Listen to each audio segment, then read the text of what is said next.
ধলেশ্বর রামকৃষ্ণ আশ্রমে বৃহস্পতিবার পালন করা হলো মা শারদা দেবীর জন্মতিথি। সকালে মঙ্গল আরতি, ভক্তি সঙ্গীত এবং বিশেষ পূজা অর্চনার মাধ্যমে অনুষ্ঠানের সূচনা হয়।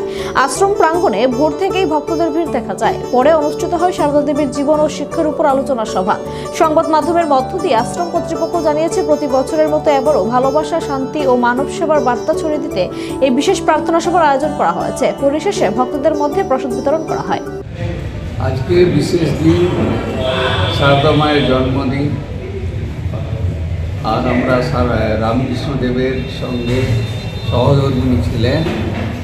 তবে শারদা মায়ের একটা বিশেষতার কথা বলছি, যেটা কোনো অবতারের মধ্যে দেখা যায়নি।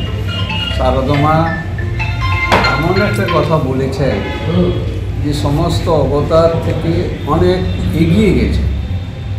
সমস্ত অবতার যখন তার ভক্তদের কাছে আসে, কিছু না কিছু কন্ডিশন রাখে, যেমন এতখানি জপ করতে হবে, কামিনী কাঞ্চন ত্যাগ করতে হবে।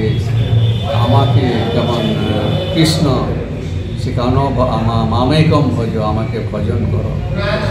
যীশু খ্রিস্ট বলেছে আমার এটা ফলো করতে হবে। বুদ্ধদেবও বলেছে অষ্টাঙ্গ যোগ। মা কিন্তু একটা দুর্দান্ত কথা বলল যে কোনো শর্ত না দিয়ে মা সন্তানের কাছে সন্তানের শর্তে যাবে।